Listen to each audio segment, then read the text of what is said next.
Bonjour à tous, aujourd'hui je reçois Marion sur la chaîne Maman Sacrée qui vient nous partager son expérience de la maternité.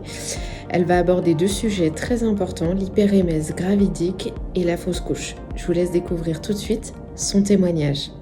Marion, merci d'être venue aujourd'hui pour la chaîne Maman Sacrée. Je suis ravie de t'accueillir et donc aujourd'hui on va aborder plusieurs sujets ensemble par rapport à ton expérience que tu as vécue. On va parler des fausses couches et aussi de l'hyperémèse gravidique. Donc je vais te laisser te présenter, nous dire un petit peu ton parcours et puis ensuite on va aborder ensemble les sujets. Bonjour à toutes, merci Sandy surtout de me laisser la place d'exprimer ce qu'on a vécu, nos expériences et nos émotions. Donc Marion, j'ai 33 ans, j'ai un petit garçon, Paul, qui est né en mars 2024. Et avant lui, j'ai été enceinte 2 fois. Donc ça m'a suivi 2 fausses couches et 2 hyperémèses gravidiques. Ok. Alors, est-ce que tu peux nous expliquer un petit peu déjà ce qu'est l'hyperémèse gravidique, nous définir un petit peu ce que c'est, pour que les mamans puissent bien comprendre ce que tu as vécu?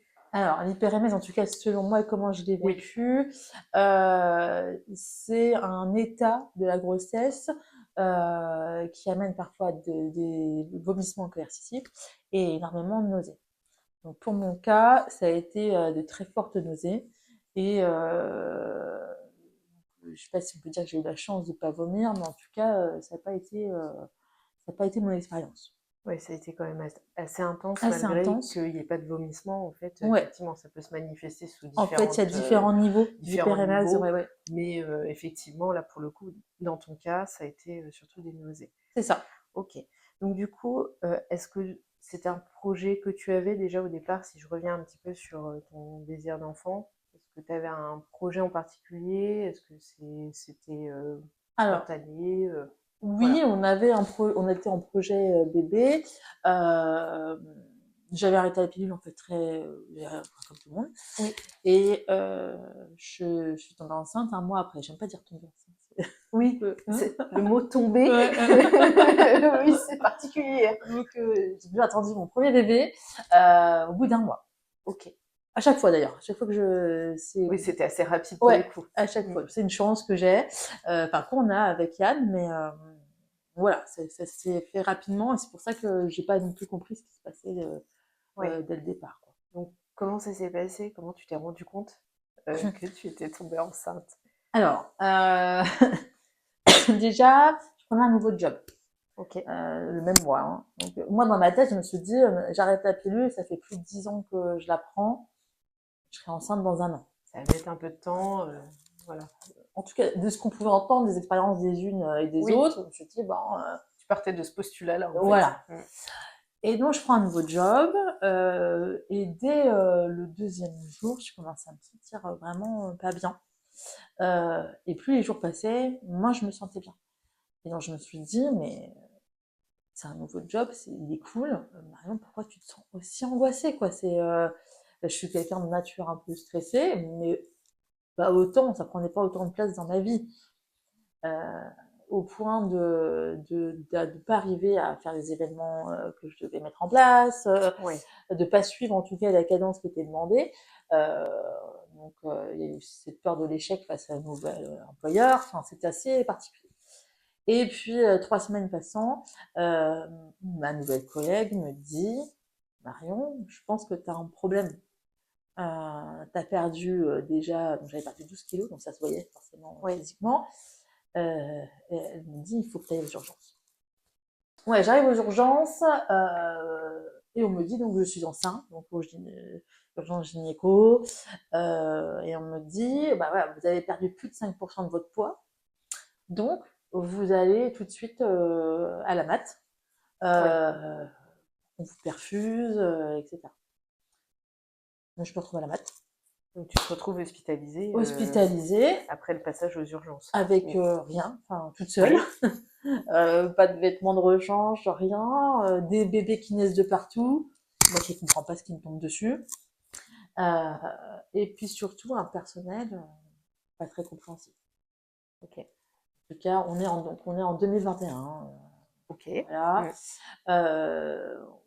Déjà, on suspecte Yann d'être violent avec moi. Donc, c'est pour ça que je voulais me faire hospitaliser pour être tranquille. Bon. Ouais.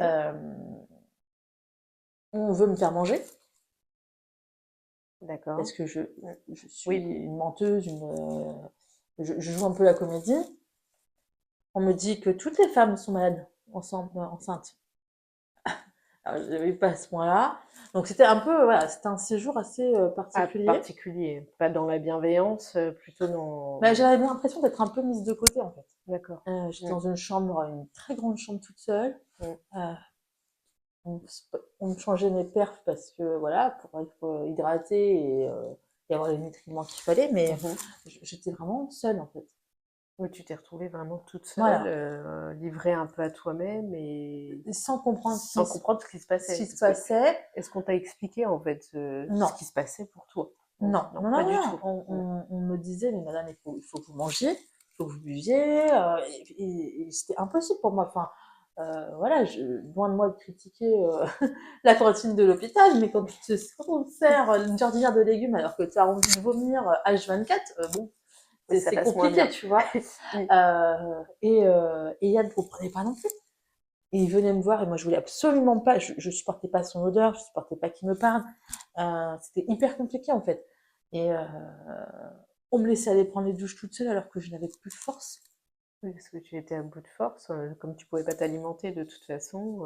Ah non. Et puis des nausées telles que ça me prenait toute mon énergie, toute mon attention. C'était et ce que j'ai pas suivi dès le départ, c'est que je suis hémétophobe. Hein. Oui. Donc hémétophobe, donc peur de vomir. Alors ça a été un C'est stress, compliqué, c'est un ouais, stress à permanent gérer, parce ça a que été très très lourd quoi. avec la nausée, tu te dis forcément que bon, ça va peut-être arriver. Donc, Bah, je restais prostrée dans les toilettes. bah oui, c'est sûr. Je sais pas voilà. Donc avec ma père. Et puis au bout de 5 jours, il y a un gynécologue qui est venu, qui m'a regardé, qui a regardé mon dossier, qui m'a dit, mais elle est atteinte d'hyperémèse gravidique. Waouh, qu'est-ce que c'est Donc évidemment, téléphone, je check, etc. Il dit à mon compagnon d'aller chercher du Coca-Cola, des sucettes et surtout des boîtes de Cariban. Le Cariban, le seul médicament à l'époque qui existait pour gérer un petit peu les symptômes d'hyperémèse, voilà, en fait. c'est ça. Et effectivement, quand j'ai commencé à prendre le Cariban, plus les jours passaient, mieux je me sentais. Attention, hein, c'est pas non plus révolutionnaire, mais ça me permettait de m'alimenter et surtout de m'hydrater. Donc tu puisses t'hydrater Avoir par un peu de toi-même, sucre, un petit peu de... sucre, Ouais, quelque chose pour c'est pouvoir ça. avoir assez d'énergie pour bouger ou faire des choses, je suppose. Ouais, alors bouger, j'irai pas jusque-là. Mais Ouais, au moins me doucher, ouais, tranquille, essayer de manger des ouais. petites choses et de me poser quoi, avec un bouquin. Là, je pouvais relire. C'était vraiment, on va dire, plus, je sais pas agréable le mot, mais plus serein. Oui, que Voilà, ce pour soit un moi. peu plus serein Ouais, pour toi, voilà. pour poursuivre La aussi grossesse. la grossesse, en fait. C'est ça. Et donc c'est tout, je suis rentrée chez moi au bout de 5 jours puisque j'avais réussi à manger une biscotte. Voilà, pour la petite histoire. La biscotte m'a permis de sortir de la mat. l'hôpital. Ouais. Et je voulais absolument sortir parce que Oui. je me sentais tellement Isolée, peut-être. isolée, Ouais. mise de côté, et pas comprise en fait. Il fallait que je sorte de là. Et quand le gynécologue a mis un mot sur un autre mot, comment tu as réagi? Comment tu as pu accueillir ça? Est-ce que ça t'a soulagé d'avoir quelqu'un qui t'a écouté à ce moment-là? Oui, j'étais soulagée, j'ai pu comprendre ce qui m'arrivait. Inquiète aussi parce que il y avait, en tout cas en 2021, Peu d'informations très peu peut-être? d'informations et Facebook, heureusement, existait déjà, mais des groupes Facebook, 9 mois avec ma bassine et puis l'association Hyperémèse Gravidique existait. Et j'ai pu recueillir des témoignages, on va dire que j'étais pas seule, regarder les solutions s'il y avait des solutions qu'on pouvait mettre en place. Ça t'a permis de t'informer déjà un peu plus, savoir ce qui était possible de faire dans ce ça. cas-là. Et l'association, c'est vrai qu'elle fait un super boulot là-dessus. Complètement. Et puis d'expliquer aussi à mes proches. Oui, à Yann, aussi. que Mais oui. c'était pas normal ce que je vivais, que Mm. c'était pas, en tout cas à l'instant T, ça mettait pas ma vie en danger ni celle du Oui, bébé, à l'instant T, attention. oui, Et que bah, il y aurait une fin en fait à tout ça. Hein. Voilà, c'était pas bien un sûr. état psychologique. Oui, parce qu'au départ, c'est un peu ce qu'on nous fait comprendre. Hein. C'est vous le problème. Et c'est souvent dans les témoignages ce qu'on Ouais, entend, c'est qu'on parle d'abord de problèmes psychologiques alors qu'on ne cherche pas à comprendre d'abord s'il y a autre chose c'est avant. ça. Et on catalogue tout de suite un problème C'est psychologique. ouais, c'est vous le problème. Ouais. Ben, Non, pas forcément. Il faut chercher un petit peu c'est plus, hyper creuser. réducteur. Et puis, Ouais, je pense que, enfin, en tout cas, à 30 ans, on se ouais, connaît. bien sûr. Euh, et moi, je savais que ça venait pas de moi. Enfin, c'était Hmm, pas ma tête qui dysfonctionnait ou quoi. bien sûr. Il y avait autre chose. Bah, C'était pas mon angoisse. tu te connais aussi et je pense que C'est tu ça. sens quand il y a quelque chose qui tourne par rond, C'est c'est pas ça. normal, quoi. Ouais, ouais, Hmm. ouais. Donc voilà, je me suis retrouvée avec le Cariban et puis des petites choses à mettre en place grâce donc à l'association et aux témoignages d'autres Oui, filles. Grâce aussi, il faut le dire, à certains pharmaciens qui m'ont donné un peu de conseils pour mieux gérer. Alors, je parle pas du gingembre ou quoi parce qu'on n'est plus à ce stade-là, hein, oui, mais oui, la façon de m'alimenter, oui, comment boire pour gérer en fait à quel moment se lever et comment, ben, je me revois manger des chocs à pic dans le lit avant même de me lever. Alors, quand je dis des chocs à pic, hein, c'est une petite oui, poignée. oui, des petits, oui, Parce ben que je oui, pouvais oui, pas, parce voilà. qu'on peut pas prendre beaucoup. C'est ça. Mais voilà, des petits conseils qui m'ont permis en tout cas de sortir un peu la tête de l'eau, de respirer, voilà, de respirer, et du coup de reprendre, on va dire, une vie à peu près normale. Oui, Parce qu'il faut dire que le Cariban, oui, ça a des effets secondaires un ouais, ça te peu, casse ça quand te même casse un beaucoup. petit Ouais, peu ouais. quand même. T'es assez dans le brouillard quand même. Ouais, Mm, mm. ok. Voilà.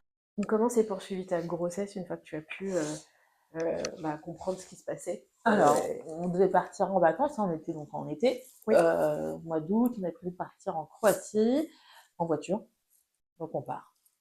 ok, Voilà, avec les fameux petits cachets et tout ce qui fait avec, mes petites collations, oui, enfin des biscottes en fait, des sucettes, des chewing-gums à la menthe, un peu de, un peu de soda pour avoir le sucre tout de suite. On part. Et puis, heureux comme tout, on partait avec des copains, donc on leur avait même annoncé que j'étais enceinte, parce que voilà, c'était déjà, on était bon vivant, donc plus boire d'alcool, ça se serait vu. Donc, pour nous, c'était logique de l'annoncer oui, aux amis proches. Et au bout de 5 jours, bon, j'étais faible hein, déjà, donc je faisais pas toutes les activités, mais quand même, au bout mm, de 5 jours, je perds du sang. d'accord. Et tu étais à combien de semaines ou à quel stade de grossesse? Tu te souviens un petit peu? J'étais à 9 semaines. 9 semaines. Ok. Ouais. Euh, je perds du sang et forcément, Mm. autre piqûre de stress. Oui, Donc, on se retrouve à l'hôpital en donc à Croatie, l'étranger. Mm, à mm. l'étranger. C'est là qu'on se rend compte qu'on a quand même de la chance en France d'avoir des hôpitaux plutôt bien fournis en matériel, Oui, qui a des moyens humains quand même. Là, je me suis retrouvée vraiment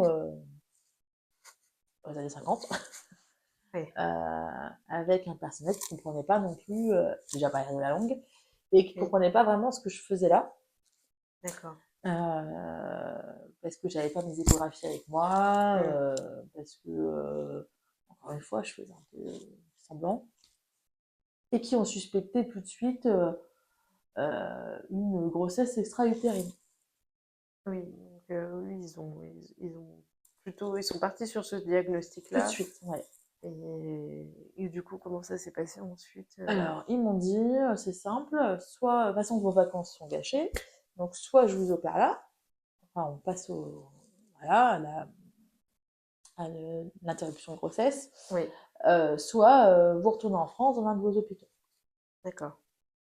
Là, je vois Yann qui se décompose, parce que c'est en anglais, hein, c'est lui qui parle anglais comme Oui, moi, et qui comprend tout, qui me regarde, et qui on fait quoi, quoi.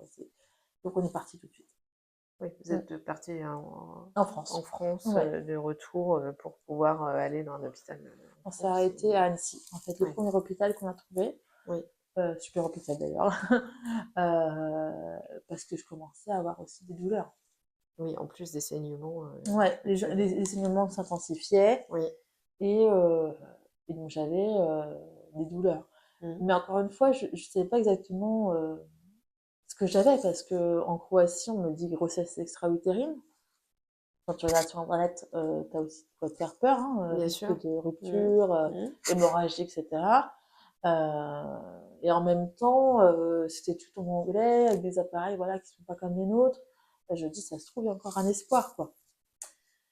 Et non, donc on confirme que je fais bien une fausse couche. D'accord.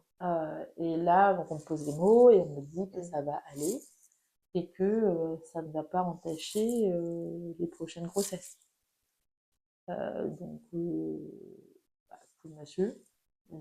tristesse évidemment. Bien sûr. Euh, Comment vous accueillez ça tous les deux avec ton conjoint? Alors, on n'était pas tous les deux, c'est ça aussi le truc. On Ouais. était avec des amis. Donc, moi, il fallait que je Ouais. tire la face. Donc, on décide de rentrer chez un de mes amis. Mhm. Et là, il faut tenir le cap. Donc, moi, j'avais des antalgiques. Et puis voilà, enfin, et puis une ordonnance pour vérifier que tout soit bien parti quelques jours après, une fois rentré Mm. chez moi. Et donc, tout se déclenche chez notre ami. D'accord. Qui vient avec moi. Ils ont laissé faire naturellement Ouais, la fausse couche. ouais, Mm. ouais, ouais. Pour eux, il n'y avait pas Oui, il n'y avait pas de nécessité de. contre-indication à ce À qu'il ce y que ait ce- une aspiration. Voilà. Voilà, oui, oui, tout à fait. Donc, ils préféraient faire. C'était déjà enclenché, donc ils voyaient bien qu'il y avait le sac utérin, etc. Mais D'accord. Ils ont préféré laisser faire ouais, naturellement. c'est ça. Et, et donc, du coup, bah, là, c'est Yann qui me soutient, pour le coup, Ok. qui attend, parce que Mm. ça met quand même plusieurs heures.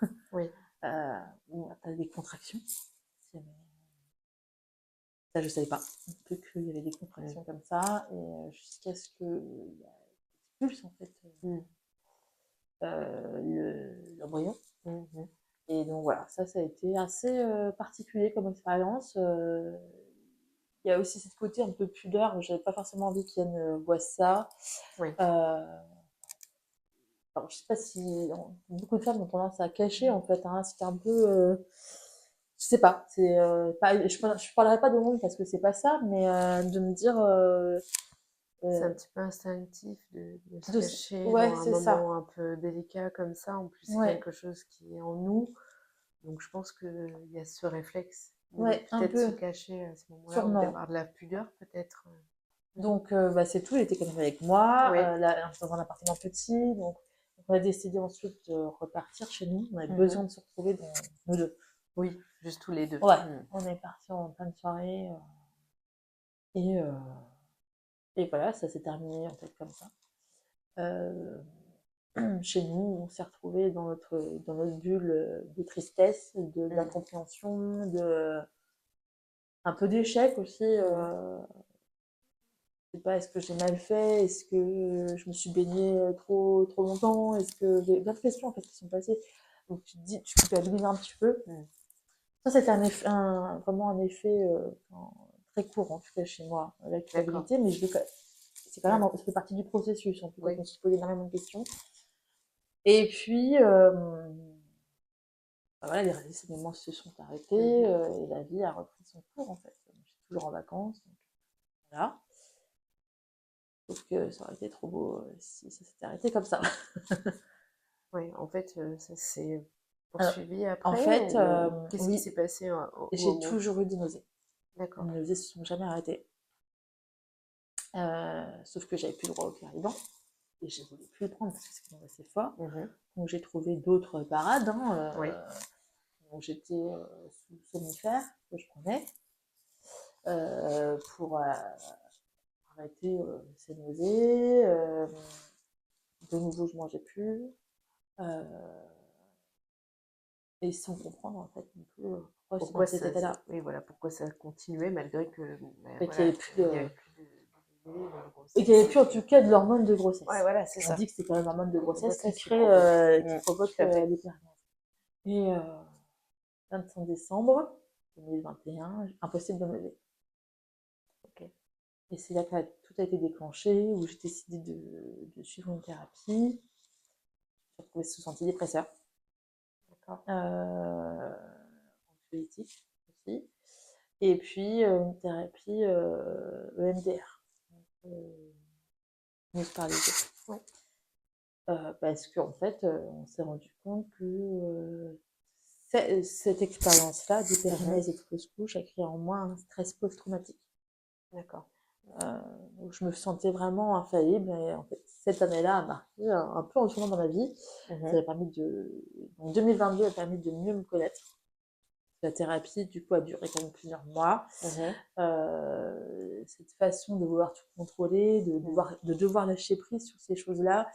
La fausse couche, c'est pas quelque chose qu'on peut contrôler. Ce qui se passe dans la grossesse non plus. L'hyperémèse non plus. Donc voilà, c'était la phase, on va dire, d'acceptation et de connaissance de soi. Et vraiment, ces deux professionnels de santé, que ce soit mon médecin généraliste ou mon psychologue, m'ont vraiment, on va dire, sorti la tête de l'eau. Heureusement, j'ai pris en fait les choses à temps. Je crois que ça, c'est important de le dire, qu'il ne faut pas laisser les choses s'installer, jamais. Est-ce que c'est à quel moment que tu t'es dit, là, il y a quelque chose qui ne va pas? 25 décembre, donc on est passé de août, fausse couche, décembre, ou 27 décembre, je crois que j'avais rendez-vous avec mon médecin. Et j'ai commencé tout de suite les anxiolytiques et les antidépresseurs. Ouais, c'est vraiment ce moment où tu t'es dit, je peux pas me lever. Il y a quelque chose d'autre. Il y a quelque chose d'autre. Ouais. C'est ça que... je me suis dit, mais aussi ma maman, qui a joué beaucoup là-dedans. Encore une fois, des mamans, c'est maman jusqu'à la fin, qui m'a dit, qui me connaît sûrement mieux que personne, il faut que tu te fasses aider. C'est pas un état normal. Donc, et puis on discutait, hein, il y avait cette peur toujours de vomir qui s'était installée dans mon quotidien, vraiment, qui était ancrée en moi et qui m'empêchait de vivre. J'étais en mode survie tout le temps. Et donc et puis cette fausse couche, j'en parlais pas non plus. Oui, ça restait en toi. Ouais, j'ai plutôt tendance à intérioriser moi. Donc j'ai pas c'est passé et ma vie après août donc 2021, elle a continué. Et sans jamais que j'en parle réellement. Et donc c'est le psychologue qui m'a un peu aidé à cracher le morceau, si je puis dire, et à poser des mots sur le mal-être, sur les émotions que j'ai pu ressentir à ce moment-là et comment je voulais les ressentir. C'est propre de MDR, de changer les émotions. Et d'accepter cet état-là. D'accepter que j'ai une fausse couche et que pas infaillible dans la vie. Voilà. Oui, et puis peut-être enlever la culpabilité aussi qui est forcément là. C'est aussi, ça. Hein, pour ce moment-là. Oui, il y a ça. Et puis la compréhension des gens. J'ai vécu ça comme une violence. L'hôpital, ce qu'on m'a dit en Croatie, Bien sûr. qu'on ne me croyait pas sur ce que je vivais. Même je pense même certains proches. Il y a un manque d'écoute en fait qui a été présent à chaque fois. En fait, donc, que ça soit l'hyperémèse ou que ça soit au moment de la fausse couche en fait. Au moment où tu te dis non, il y a quelque chose qui ne va pas. Les endroits où les professionnels ou peut-être les proches parfois, je ne sais pas, mais n'ont pas su écouter pleinement. C'est ça, on ne demande pas de comprendre, on demande d'écouter et d'être là. Quand on a besoin, oui, c'est ça. On a beau être forte ou quoi, il y a un moment, quand c'est trop pour soi, il faut qu'on soit entouré, quoi. Bien sûr. Et ça, du coup, j'ai eu la chance d'avoir Yann et mes parents, qui ont joué un rôle aussi dans. C'est eux qui ont été tes personnes ressources à ce moment-là pour pouvoir avancer aussi sur ces moments-là. C'est ça. Et ensuite, c'est ma sœur qui a pris le relais en trouvant des spécialistes à Strasbourg. Elle a cherché en fait toute seule ce qui pouvait m'aider. C'était assez simple. C'est une belle expérience. Moi, je veux dire, mais familiale, tu vois. où chacun avait joué son rôle, en fait. Et finalement, je regrette pas tout ça parce que j'ai appris énormément sur moi. En un an, je dis waouh, c'est un parcours dur, vraiment, très dur. Oui. Mais qui... tu en as tiré du positif, malgré tout. C'est ça. C'est une expérience difficile, ça reste toujours une expérience difficile, mais tu as su tirer en fait des choses très positives, d'apprendre à te connaître, c'est ça. tes besoins aussi, peut-être. Oui, et puis peut-être aborder sereinement une prochaine grossesse. Une prochaine grossesse, oui. Parce que c'est ça aussi, c'est de se dire comment on envisage la suite. C'était assez... Bon, c'était ancré en moi, hein. Je savais que je voulais un bébé, mais je ne voulais pas dans cet état-là. Oui. Je savais pas trop comment j'allais m'y prendre, mais je savais qu'il fallait qu'on essaie. Et c'est toujours cette part, on dit que tu as 80% de chance de refaire une hyperémèse quand tu l'as déjà vécu. Je me dis, peut-être que je suis sur les 20%. Oui, tu vois, tu restes dans l'optimisme de te dire, voilà, il y a un espoir que je refasse pas l'hyperémèse. Et c'est aussi tout le travail qui a été fait en amont. Bien sûr. Attention, je rappelle aussi les antidépresseurs Oui. qui ont permis de souffler, de se donner une nouvelle vision des choses, quoi, et d'aspirer à un avenir en tout cas un peu plus serein. Ouais. Donc on a retenté en 2023. Il a fallu quand même un an avant de retenter oui. un nouvel essai. En 2023, le temps que tout se règle, on va dire intérieurement, physiquement aussi, oui, parce que ça a été éprouvant, physiquement et mentalement. Donc février 2023, janvier 2023, j'apprends que je suis de nouveau enceinte. Super. De nouveau, hyperémèse qui s'incruste. Donc là, tu as senti que... Comment tu as su que tu étais enceinte? Avec l'hyperémèse qui est revenue tout de suite. Du jour au lendemain, je me suis levée un matin, malade, nausée de l'espace. Et là, tu as compris que... Je pense que... Je crois que c'est... On dit qu'il faut attendre certains jours avant de faire un test de grossesse. Moi, je n'ai même pas attendu, je savais. Je suis enceinte. Ça a été le baromètre qui t'a dit tout de suite, ça y est, tu es enfin enceinte. Et donc, tout de suite, j'ai pris les choses en main. Oui. Rendez-vous chez le doc, etc. Et cette fois, je me suis imposée, je veux le médicament qui m'a sauvée la première fois. On me l'a donné, je respire, je suis toujours mal, mais je perds beaucoup moins de poids. J'en perds quand même, hein. Je mange pas, etc. Mais t'as un outil en plus que ce que tu n'avais pas au départ. Oui, c'est sur ça. La première. J'ai dit déjà, je sais ce que c'est. Je sais ce que ça peut donner. Oui. Et tout de suite, je m'entoure en fait. Hein. Je le dis à mes proches, très proches. Et je le dis même au travail, hein, d'ailleurs, parce que quand j'étais mal, je voulais pas qu'il y ait de l'incompréhension dans mon état. Oui. Je voulais qu'ils sachent pourquoi j'étais mal, pourquoi je partais, pourquoi j'étais fatiguée parce que les médicaments te cassent en deux. Donc voilà, je préférais être transparente. Et c'est tout, les jours passent et de nouveau perte de sang. Cette fois, c'est ma collègue qui m'emmène aux urgences. D'accord. Et on m'apprend que œuf clair et donc fausse couche en cours. Et là, donc le suivi est bien plus intense que la première fois. On me dit de revenir toutes les 48 heures. On confirme que c'est bien une fausse couche, donc en faisant les tests de THCG et puis d'échographie. L'échographie, oui. Voilà. Donc je reviens toutes les 48 heures.